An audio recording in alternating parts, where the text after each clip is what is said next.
The Power of Four is the first book in the Legacy of the Goddess series. It is a tale of fantasy, magic, and adventure, set in ancient Egypt in the mythical village of Neten on the banks of the great sacred river. Chapter 1. Ezra works for his uncle. Fragrance of spices wafted through the air.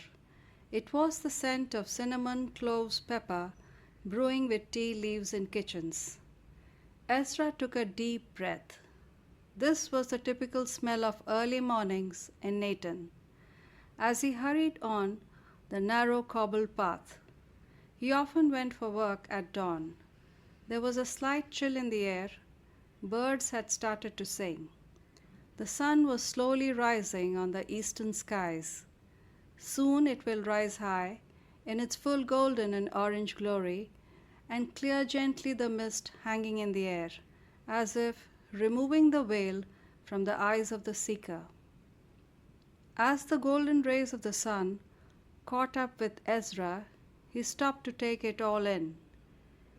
He looked up at the sky and drank the delicious golden liquid rays of the sun pouring down on him. It always surprised him that no one came out of their houses to enjoy the sunrise in all its breathtaking beauty. The unknown, though trivial, is more sought after than the predictable grandeur nature presented every morning to her children. He hurried on. He did not want to be late today, and every once in a while he would stop to check whether the bag that he was carrying was still holding its precious contents. Dogs stretched in the early morning sun. Cats snoozed after their late night exploits. This was the oldest spice bazaar in the land. It had narrow cobbled pathways full of shops on either side selling their wares, and they were usually packed with housewives, travelers, traders, healers, and even wizards, all buying herbs and spices for cooking, making exotic dishes, treating illnesses, and for other more mysterious purposes. Ezra's uncle Oros was a spice merchant. He traveled far and wide to buy his merchandise. He went to places like India, China, even Latin America. He would bring in ships loaded with supplies that were rare and valuable. Needless to say, he was a prosperous man. His shop had huge barrels of spices that were in great demand. His customers included royal houses, traders from Persia, and the local people who came to his famous shop to buy his precious herbs and spices. So when Ezra's mother Arya asked his uncle Oros to teach Ezra the spice business, he did not hesitate. After all, Ezra was like a son to him, and having no children of his own, he took it onto himself to teach Ezra all that he had learned. Much to his delight, he found that Ezra had the natural ability to find unusual herbs that he needed for his concoctions. He felt that Ezra would carry the family lineage to the next generation. You see, Ezra's uncle was also a herbal healer, or in simple words, a druid. His herbal potions were as famous as his spices. He could cure ailments that physicians found puzzling. He made Ezra work hard. He knew Ezra would become a famous druid if he worked hard. At times, poor Ezra was sent to the river at midnight to search out some wild herbs growing on its banks. Ezra would go enthusiastically, but he got sleepy the next morning and almost never wanted to go to the temple of learning or school as we know it today. His uncle, though, would insist. It is important to learn to read and write, he would say. It is a privilege you have been given. You should not squander it.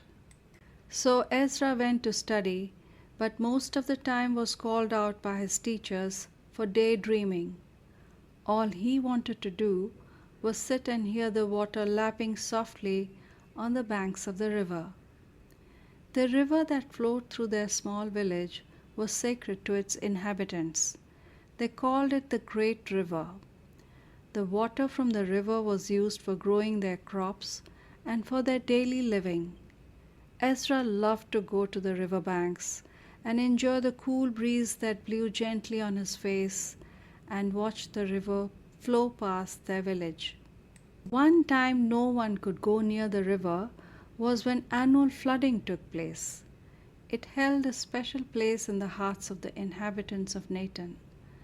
Several plants, precious herbs grew on its banks, and they were highly sought after by outsiders.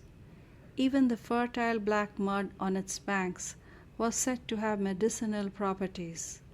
The village was an important place for pilgrims, who often rested here on their way to several sacred sites upstream. Ezra often met them and talked to them. He longed to go outside his village and see the world. He would help his uncle with his concoctions after school. There was a huge vat behind the shop that had herbs simmering inside it at any time of the day or night. These herbs held properties in them that helped in curing indigestion, removing warts, bringing down fever, and one herb even helped to grow back hair. Women of all ages in search of beauty potions and secret herbs would come to the shop to buy these wondrous herbs, and among them was a girl about his age who came with her aunt almost every 10 days. Ezra wanted to talk to her but got tongue-tied when he stood in front of her. He felt lonely. He worked long hours and missed his friends who lived far away. He missed playing as a child around the ancient stones that were called Myr stones by the local people. They exuded a calm energy and stilled his mind. He felt something stirring within him when he was there among the ancient stones. He could not explain it. His uncle had told him that these ancient stones were used as secret passageways to reach from one place to another, to store the vast wealth of kings, sometimes to escape the enemies, and also to keep their dead. On days when there was no work, he would go and sit there in the evenings, looking at the stars, and often came back feeling happy and at peace. Of late, he had started hearing voices, but did not tell anyone about it. Once he had tried telling his mother about it, but from the serious look on her face, he decided not to talk about it to her. Earlier at dawn, as he was peering through the papyrus reeds in the dead of night, he could see a soft golden light which appeared before him and landed on the ground gently. He felt a tug on his shoulder as if someone was calling out to him. He looked around to see who it was, but saw no one. "Hello," said a soft voice. He thought it was his own voice. He said, "Hello, who is it?" "Who are you?" he asked. It felt as if he was talking to himself. There was a powerful feminine presence around him. "I am the guardian of the river, little one. What are you doing here in the dark? Are you searching for something on the banks?" asked the guardian quietly. Ezra told the guardian that he was trying to find a rare plant which grew fresh new leaves on top. Ezra told the guardian that he was trying to find a rare plant which grew fresh new leaves on the top. These new leaves had special properties, and that his uncle had been searching for them for a long time.